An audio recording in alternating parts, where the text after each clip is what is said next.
Alright guys, let's get started. Hello everyone, my name is Boon Hua, Associate Regional Marketing Manager at GenScript, and I'm excited to welcome you to our webinar on Unleashing the Power of Non-Viral Gene Editing, Transforming Cell Therapy Development. So over the next 45 minutes, you are going to learn the advantages of non-viral cell therapy engineering process, how to perform CRISPR and transposon gene editing on immune primary cells via electroporations, techniques to enhance editing efficiency while maintaining high cell viability, and insights into the performance of non-viral editing in CAR-T therapies in clinical trials. So before we dive in, a few housekeeping notes. We have a dedicated Q&A sessions at the end, so please leave your questions in the Q&A box as we go along. Also, this webinar is being recorded, so the recording will be made available to all participants afterwards. We are privileged to have Dr. Lumeng Ye with us today. She joined GenScript at the end of 2017 as a senior scientist in molecular biology. Dr. Ye earned her PhD from Vrije University, Brussels in bioengineering and completed postdoc training in synthetic biology in Denmark. Since joining GenScript, her work has primarily focused on developing non-viral DNA payloads for gene editing and processes for gene and cell therapy. So without further ado, I'll pass the stage to Dr. Ye. Over to you. Thank you, Benhua. Thank you so much for the nice introduction. And hello, everyone. Thank you so much for joining this webinar. I'm Dr. Lumeng Ye. I'm Director of Novel Therapeutic Material Development. Today,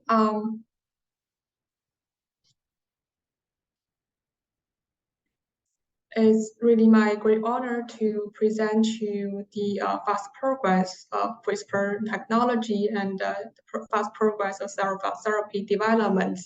And then today I will more focusing on how to use non-viral CRISPR gene editing methods to develop cell therapy.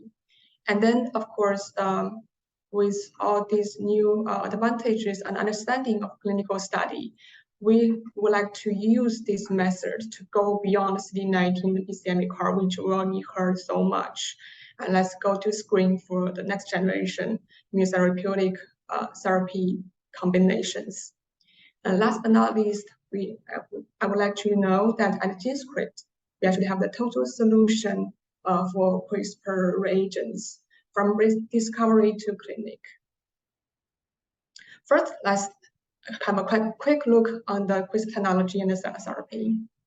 There's no wonder that cell therapy is the most promising therapy for difficult and most challenging cancer treatment and infectious disease.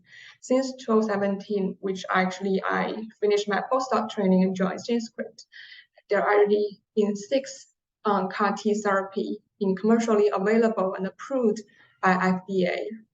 The first 4, like Kymriah and Yescarta, and also Tecartus and Breyanzi, they actually all targeted the CD19 receptor for B-cell lymphoma.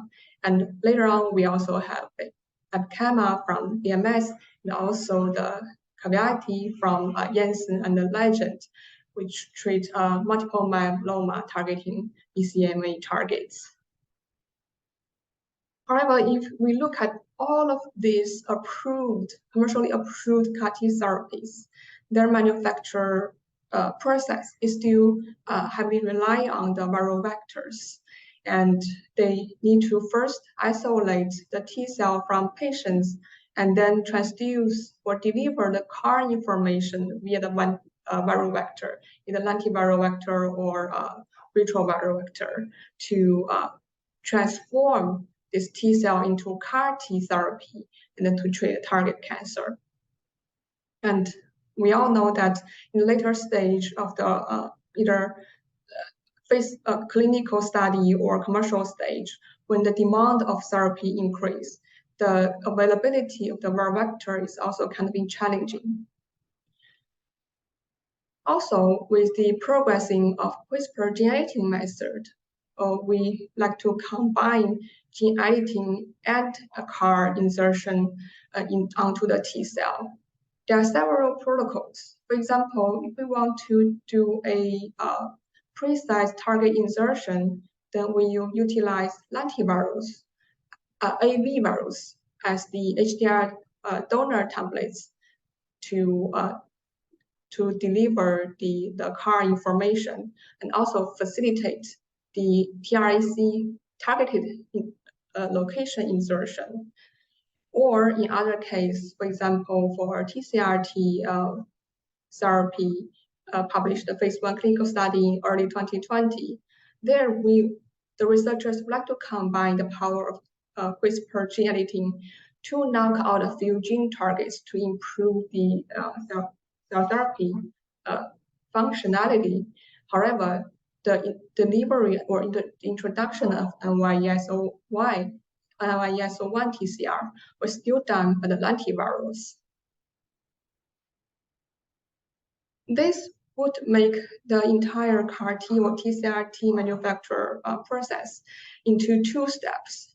The first one, we need to introduce the CAR by viral vector first, and then we have to apply the CRISPR reagents and also probably electroporation to do gene knockout to further optimize the T cell.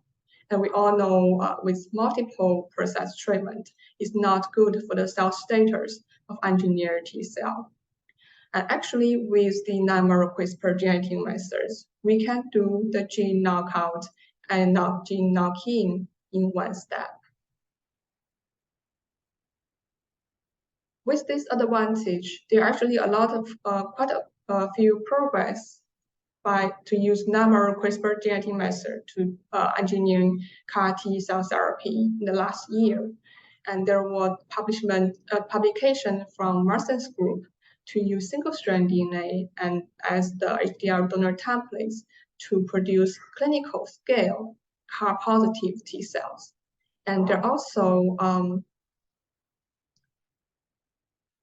with a let me see. There's also a method to use a sleek method published by Aditas to insert the CAR gene into an insertional gene targets.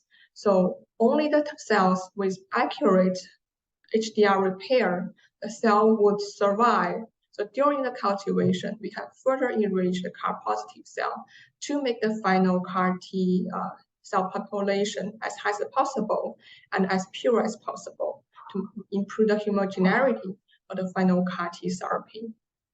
There's also a process to already, or clinical trial already using non-viral CRISPR gene editing methods to work on personalized TCR-T therapy and publish their phase 1 clinical trial study. And also in China, there's a biotech called BRL Shanghai, also already applied non-viral CRISPR gene editing methods to knock out the PD-1 gene and to then you insert the anti-CD19 CAR at that locus to make the cell therapy, and also publish their phase 1 clinical trial, which I will also give a little detail in later. In summary, at GenScript or platform, we call it a Novel Therapeutic Material Development platform. We have been dedicated the past few years to develop and optimize this non-viral gene editing process because there are so many advantages that we are being realized, or for the challenges we have been met during the clinical trial with viral vector manufactured CAR-Ts. We need to go through or go over the challenges. The first advantage is that, as I mentioned before, they simplify the precise cell editing process. And the second one is that back then, although we want to simplify the cell editing process, but the non-viral gene editing methods was still kind of low efficiency. But now with the different groups study and the process optimizing, now I can say that we have comparable efficiency than the viral vector and the less side effects For example, we can use the Cas9 targeting sequence design, CTS design, to achieve BCMA CAR knocking at around 50% on T cell. And also by the SNEAK method I mentioned about, we can achieve more than 90% of insertion, even including the large knock-in templates insertion. Most importantly, we can guarantee the precise knock-in. We can decide where to knock in and the copy number to knock in. Also, because when the engineering of the T cell is totally under control, under design, we can also fulfill the functionality of the T cell. For example, for most of the current ongoing CAR T design, we put the CAR sequence after the promoter, the endogenous promoter, for example, TCR. So we can let the expression level of CAR under the control of endogenous promoter to prevent overexpression, so to prevent CAR T exhaustion. And also we can specifically re-engineer the TCR structure to make the TCR-T with the newly identified neoantigen. And also, all of these materials that used for non-viral CRISPR gene editing are done in a quite conventional process. For example, the Cas9 nuclease was done by E. coli fermentation, in which time we can produce large quantity, prepare it as catalog products. And the sgRNA can be synthesized like a primer by chemical synthesis manner. And the DNA payloads is actually produced by enzymatic manner.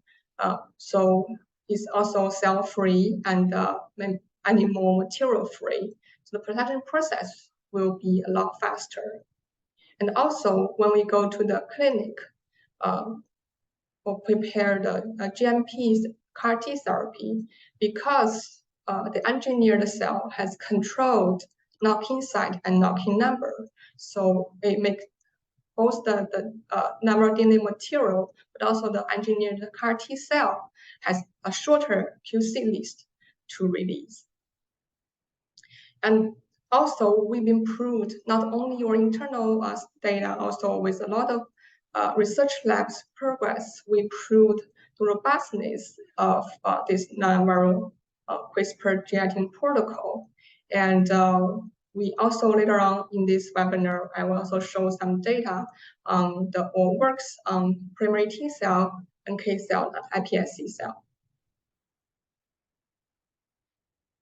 So how to use this process to make CAR T therapy?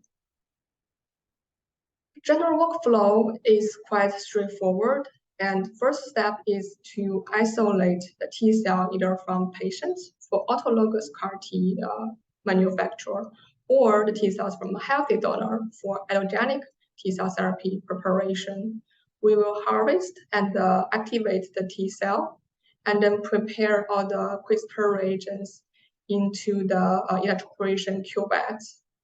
If we just need to do a gene knockout, then we prepare the Cas9 nuclease and the sgRNA that compatible with the targeting site. If we want to do gene knock-in, then we also prepare the HDR repair templates. Contains the gene that we want to insert, also homology arm that was designed based on the cutting site.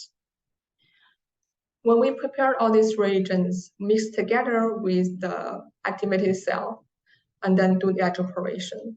Normally after 2 days or 4 days, depends on the CAR design, we can do the cell expansion and check on the flow cytometry to measure the efficiency and the cell viability.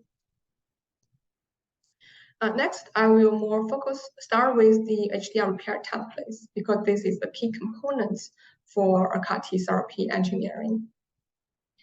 At GenScript, we have 3 kinds of DNA payloads that covers most of the applications. We have a single-strand DNA up to 6,000 nucleotide long. It can do a precise knock-in because single-strand DNA cannot do the non-homologous unjoining repair. So the insertion of this target sequence has to be done via homologous directed repairing. And that's why we call this repair templates as gene-exact single-strand DNA. And then with larger content and a more robust process, we also have Gene-1 dsDNA. It's a linear dsDNA with closed ends. It's designed to have a more longer sequence to carry, and also the closed ends to prevent non-homologous unjoining to do precise DNA insertion.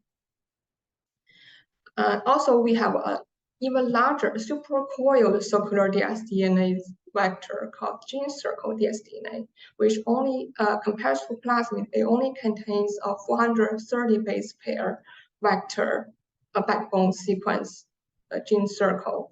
This can be used to carry more sequence and also for transposon-based insertion CAR-T engineering. All of these materials can be in different amount of delivery and available from research grade to GMP to support clinical study.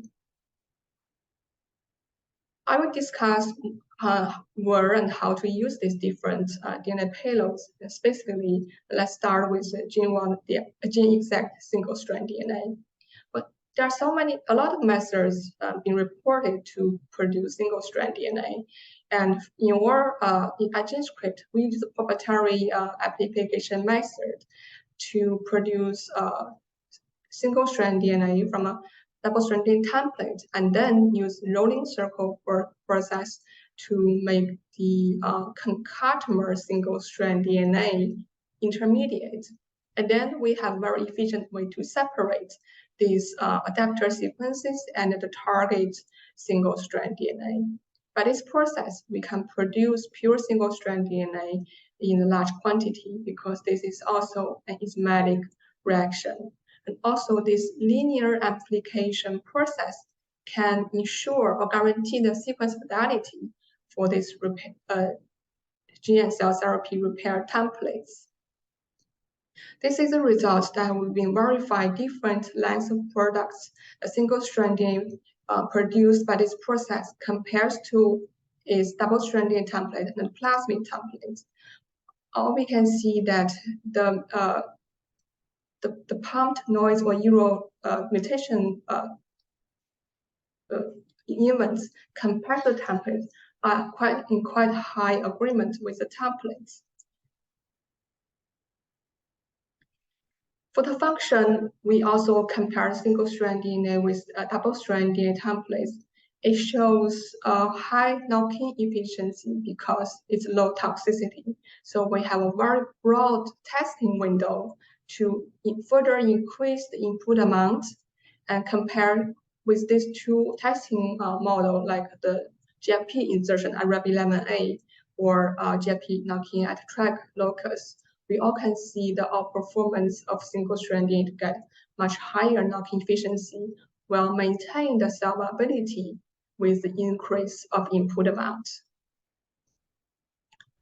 And there's another other advantage is that for single-strand DNA, it doesn't have transit expression background when we do knock-in. So after the electroporation, very soon we can observe the editing results, and there's no false positive signals in the background.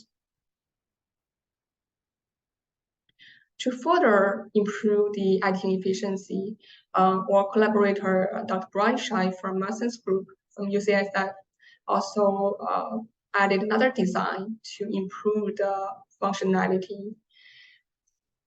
That is to add a Cas9 targeting sequence at the end of the repair templates. This design was published in 2019 first on double-strand DNA. However, due to the toxicity of double-strand DNA itself, and with the two editing, with the two combining of RNP complex, it further increased the toxicity of this complex. So then Dr. Brian Shai adopt this idea onto the low toxicity single-strand DNA. And as we can see here with the single-strand DNA, the light green line is the normal single-strand DNA without this design, and the dark gray line is the one with this CTS design. The knock-in efficiency can be significantly increased by providing more DNA templates. And the blue line is the single-strand DNA that provided by our production process, and also with further purification process. And we can see the editing efficiency can even go up to more than 40% at 4 picomole input amount. This is due to the on one hand, single-strand DNA low toxicity can maintain nice cell viability, but also when we removed all the other residues like inorganic salts, protein residue, and endotoxin, you can further maintain the cell viability or cell fitness of T cell, then keep on increasing the editing efficiency. So in the end, overall, with our single-strand DNA plus the Cas9 targeting sequence design, we can get very high CAR-positive T cells with good status. And in this study, Dr. Braunschweig's team applied this design and also the large-scale electroporation equipment. It can achieve more than 46% of BCMA CAR-positive CAR T cell, and can achieve more than 10 parts to 9 CAR-positive T cell in one round of manufacture, which will more than enough to meet the requirement of clinical study. Also, we have applied this novel gene editing methods to other type of cells, which is also very popular at this moment for immune cell therapy development. For example, iPSC. In our case, it's the same. The low toxicity of single-strand DNA also works very well on iPSC because it gives very nice cell status. So with the GFP knock-in at Lumeng Ye model, we can achieve about 43% knock-in efficiency on iPSC as well. And you can see here, we also have double long-side knock-in populations. Also, NK cell is another popular primary cell that is for cell therapy development at this moment. We also use the protocol we have, and for example, how to electroporate all the CRISPR reagents, and how also with proper NK cell culture process, we can all achieve more than 30% of knock-in efficiency for GFP insertion. Also, we noticed for different type of targets, the knock-in efficiency could be different. And when we use tech, the knock-in efficiency can be around 60-70%. Also, for some non-toxic or non-essential targets, we can further apply the knock-in HDR enhancer to further boost the editing efficiency. But in some cases, for example, this ACTB target, because the gene is quite essential for cell visibility, when we knock in the gene or modify the gene, the cell viability goes a little bit lower. And plus the adding implement or addition of HDR enhancer, the editing efficiency actually decreased because the cell viability decreased. So overall, the editing efficiency and the DNA template amount, and also whether or not should we adding the HDR enhancer, is also not only depending on the cell type, donor resource, but also depending on the target that we're working on. And so next, DNA payloads. It was actually inspired by 2 articles published by at the end of 2019, back to back. That they all published the data saying that if we amplify the PCR product with modified primers. Then this PCR amplicon, to use this PCR amplicon as the HDR repair templates, the efficiency can be higher because they can also emphasize or hypothesis. The conclusion is that due to this modification at the file pair ends, increase the stability of dsDNA payloads.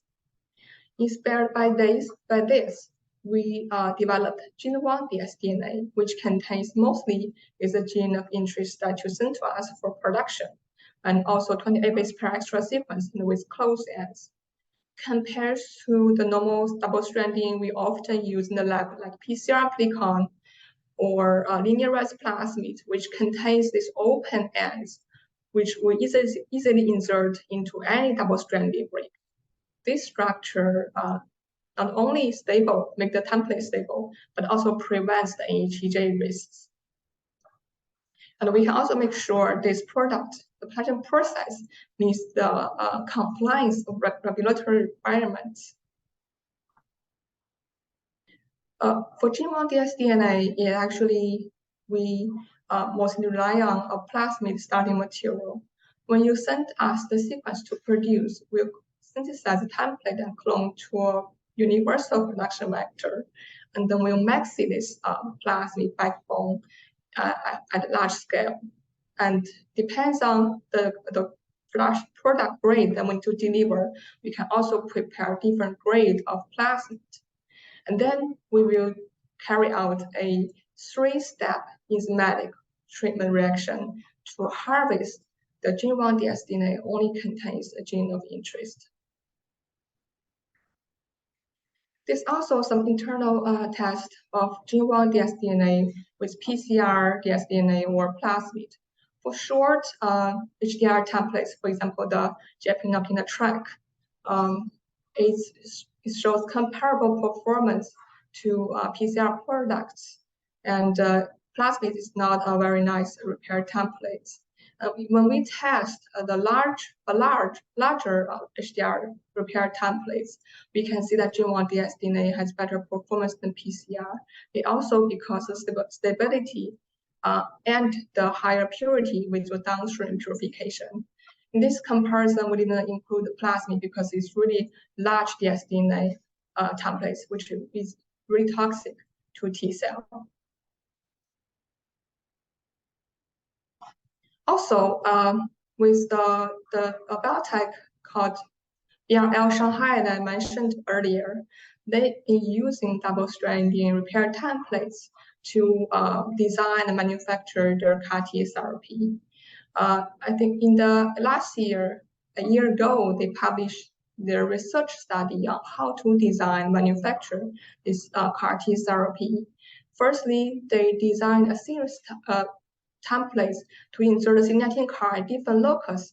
For example, AVS1, PD1, track, or B2M.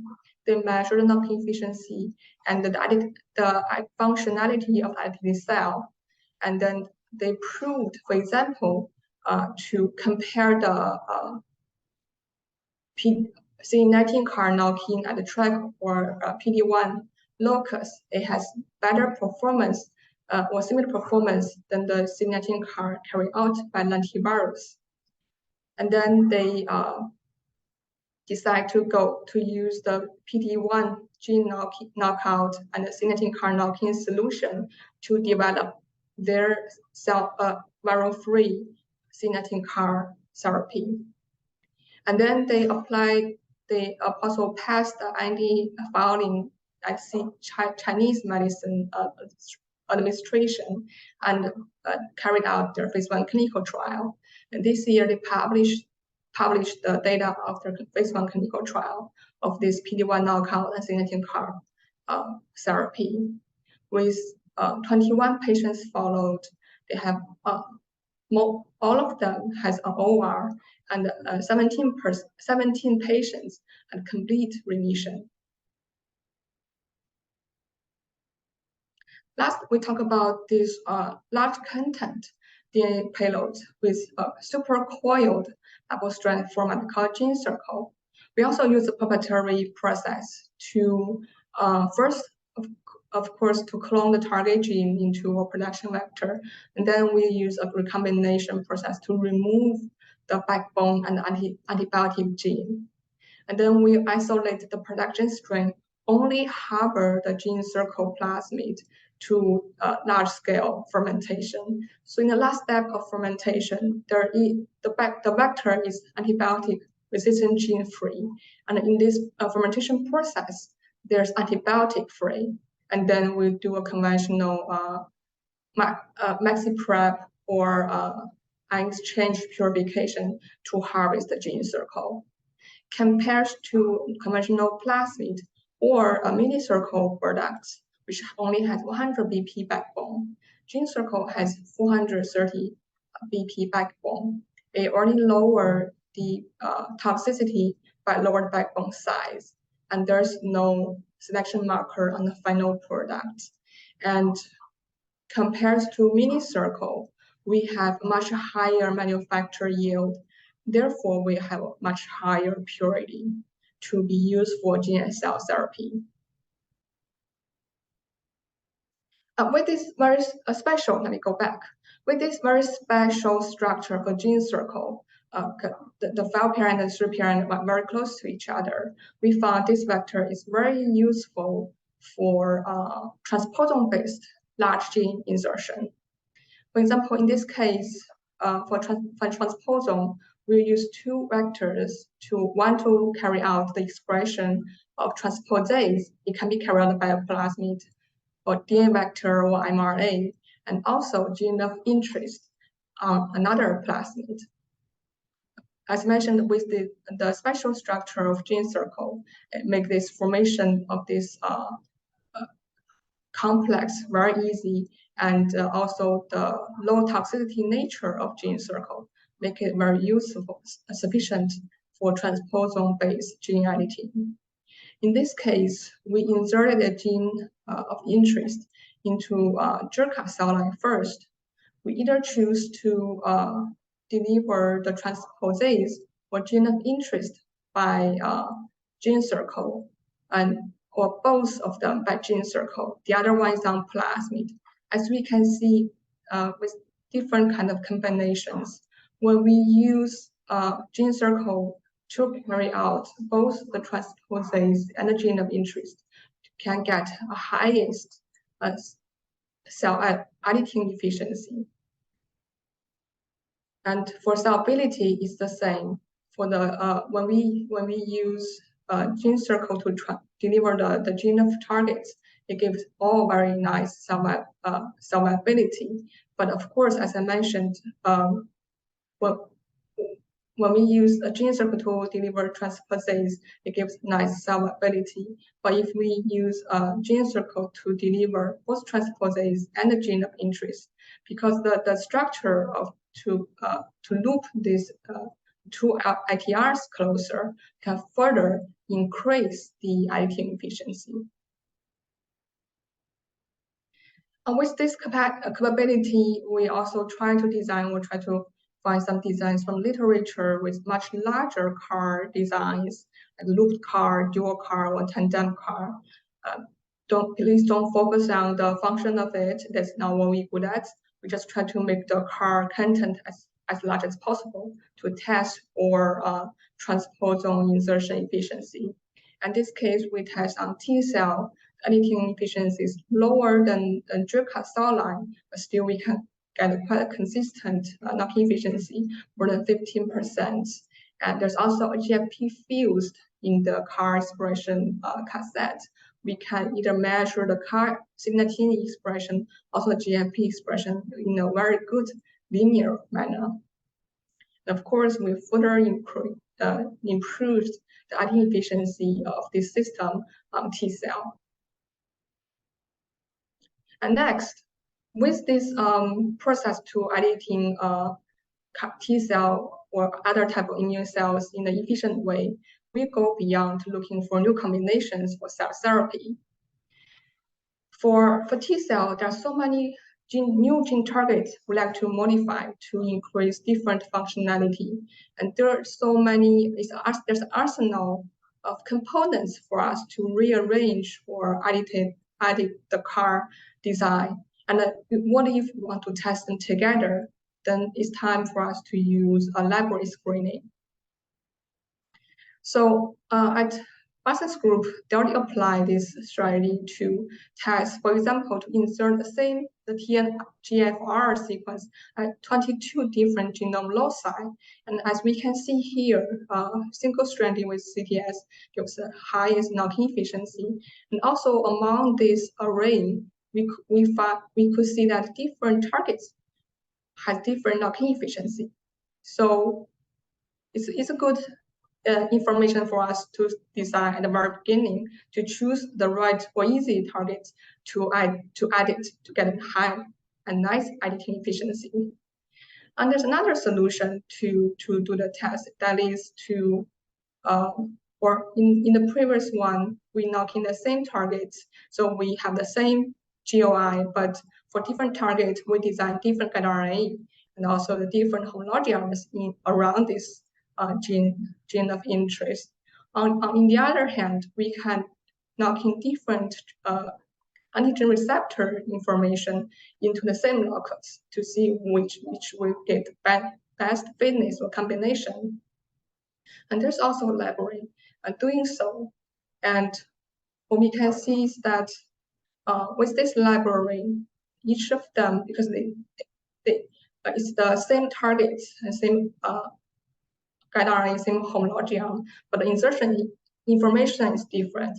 The GOI, the length of the GOI is different. So there might be some difference in the knocking efficiency, but overall they are in the same level. But with single-strand DNA with CTS, we can always get a much higher knocking efficiency and much higher CAR-positive cell numbers.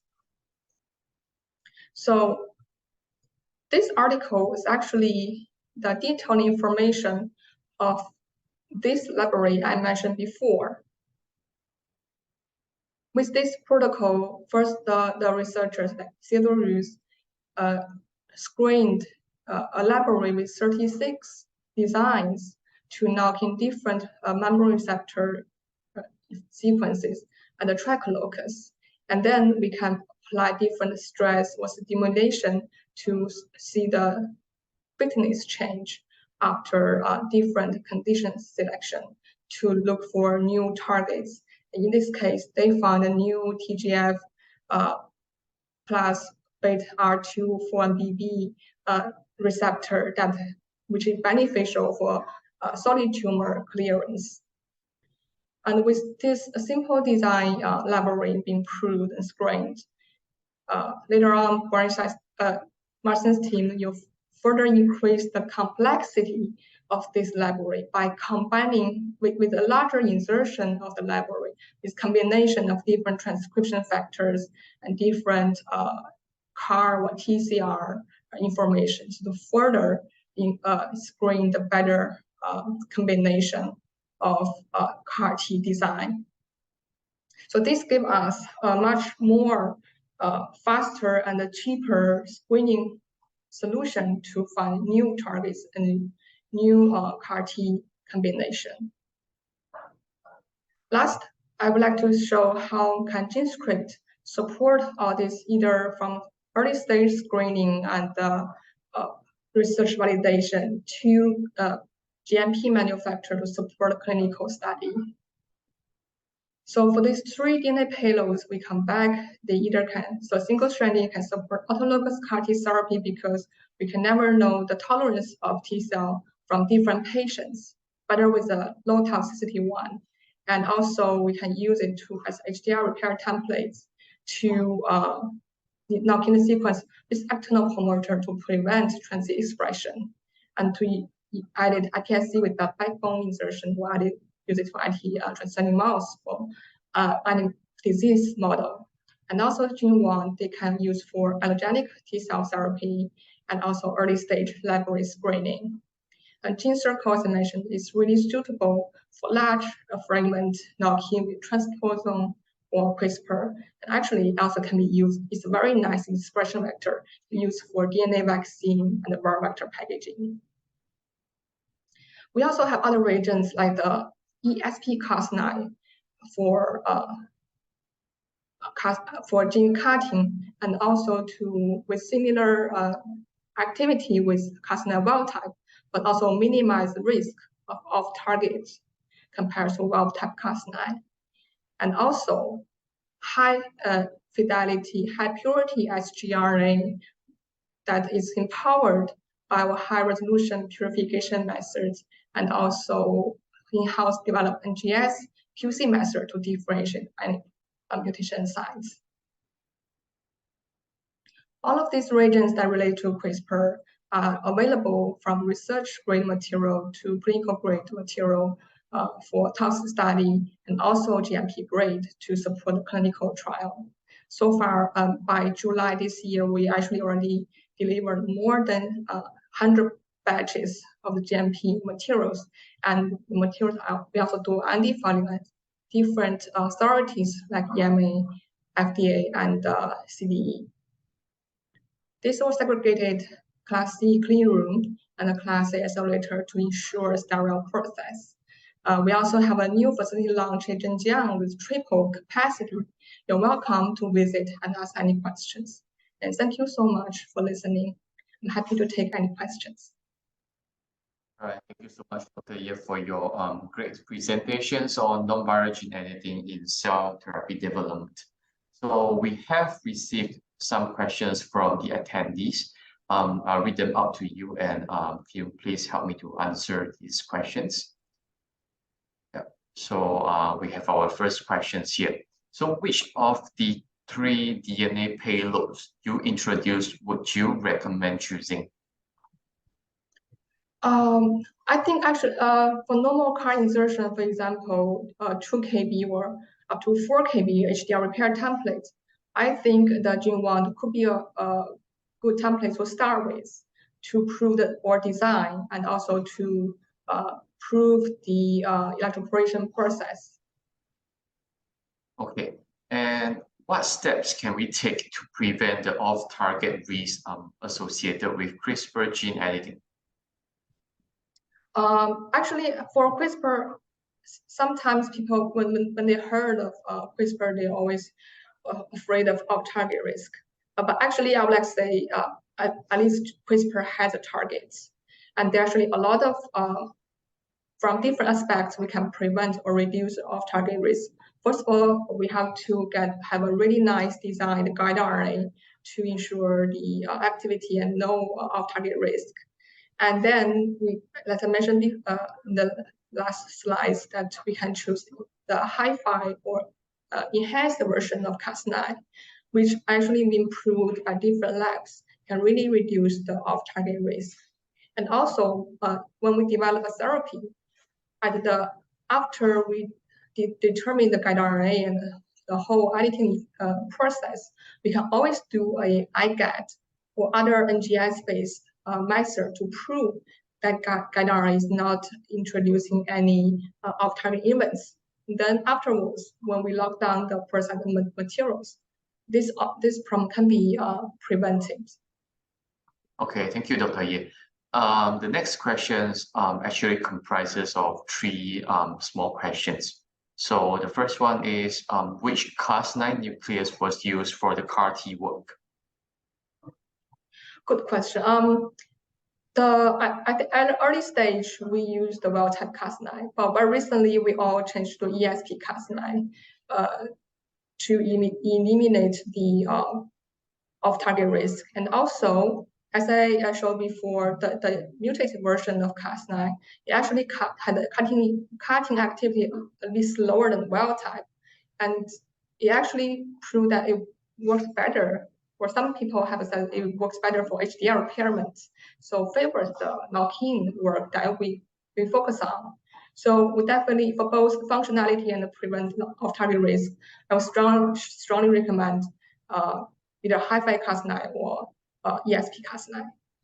Okay, so is there any efficiency comparison between the various Cas9 work that was performed? we actually been compared Cas9 and ESP-Cas9, high-fi Cas9 from within or testing, and also from other vendors. As long as it has a mutation on it to prove the fidelity, I think it's reliable. Or so far, the better choice. Okay, and the next one would be what was the criteria that we used, that the researchers used to choose the specific Cas9?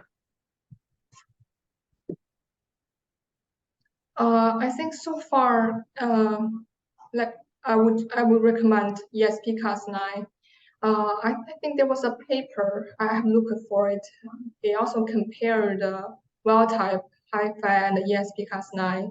That one gives better knock-in efficiency, but I have looked for that article.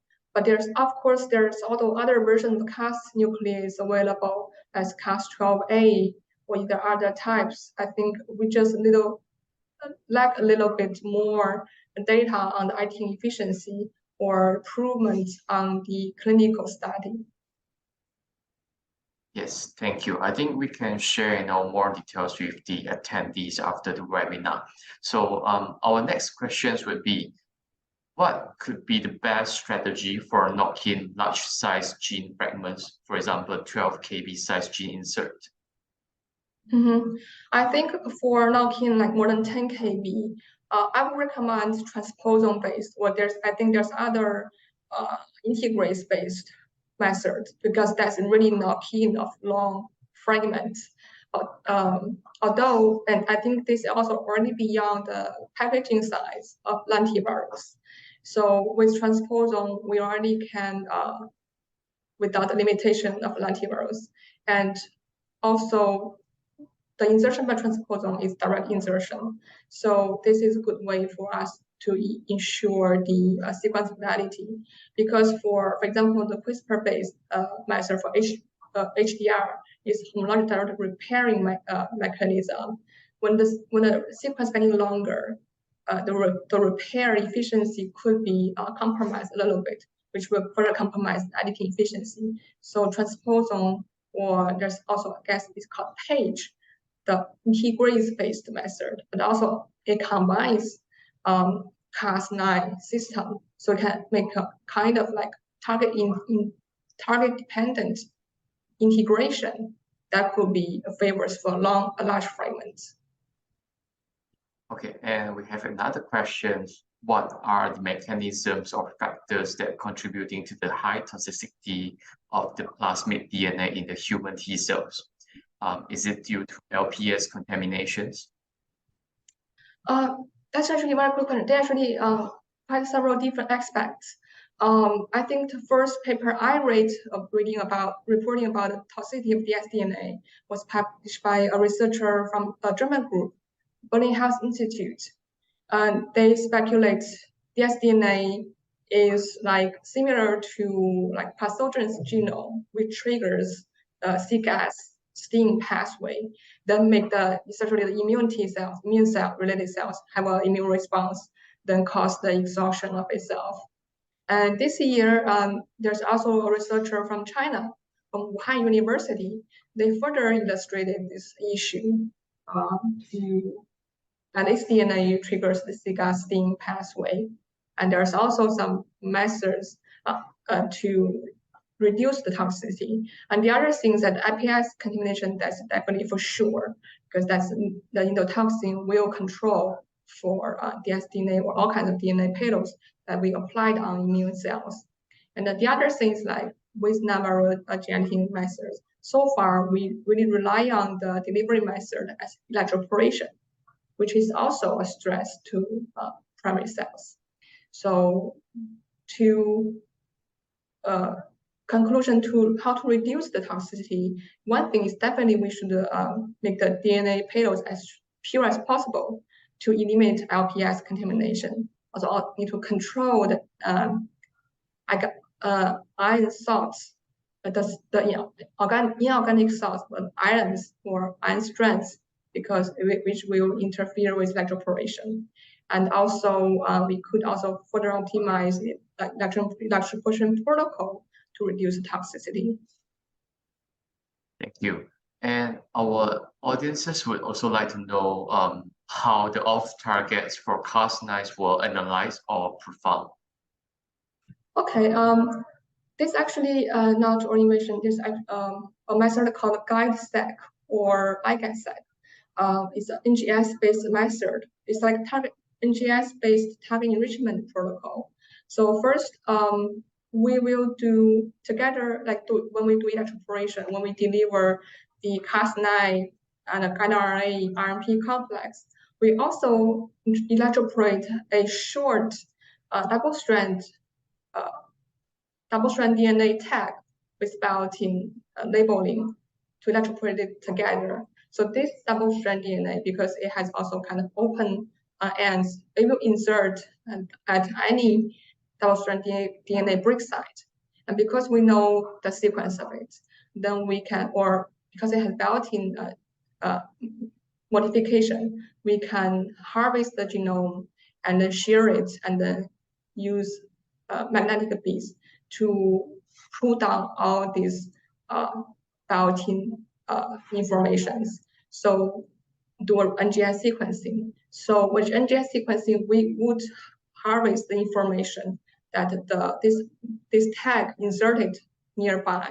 Then we know whether this information fits our expectation, where the RNP should cut, where it should not be cut. Then we can have an analysis on all the ways to see the off-target profile. Okay.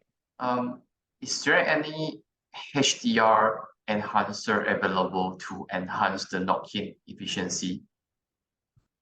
Yes, there are quite a few small chemicals was reported to either inhibit NHEJ mechanism, then favors HDR mechanism, or modulate the cell phase. For the second step, I would definitely not recommend because it changed the behavior of T cell, which will become a medicine afterwards. For small chemicals, for like NHEJ inhibitor, what we call HDR enhancer, there are quite a few papers report their function, and we actually also have internal screening on those. In some cases, like mentioned, if the cell status is good and the antigen target is not very essential for the T cell, we could use a little bit of this small chemical to further boost the antigen efficiency. But in some cases, or even most of the cases, this small chemical also kind of compromise the cell viability. If it's a cell line, it's fine.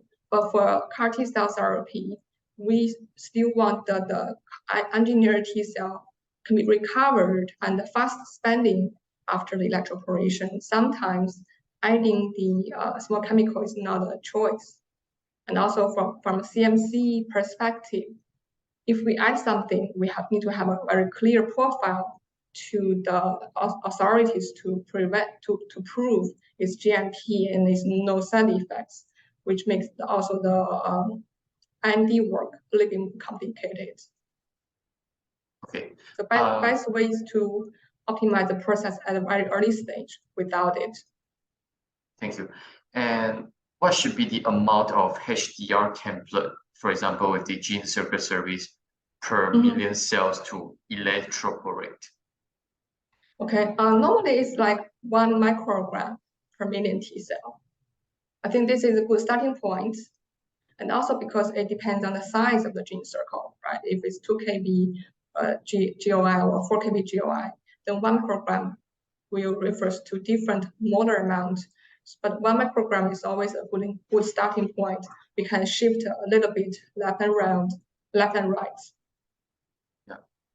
And could you explain how the SSCTS design functions to improve the knock-in efficiency? And is it suitable for use in GMP settings? Yes.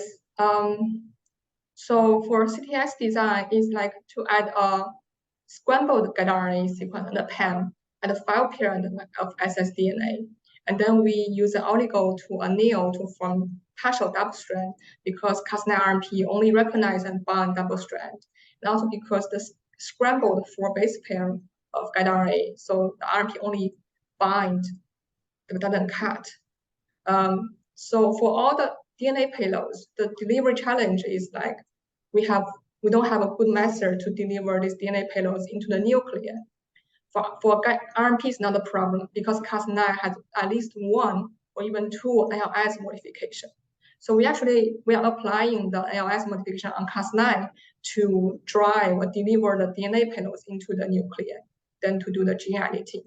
And the other thing is like with this RNP complex binding on the 5 parent of dsDNA, single-strand DNA, it also makes it more stable in the cell. So to be there as a repair tablet until the repair is done.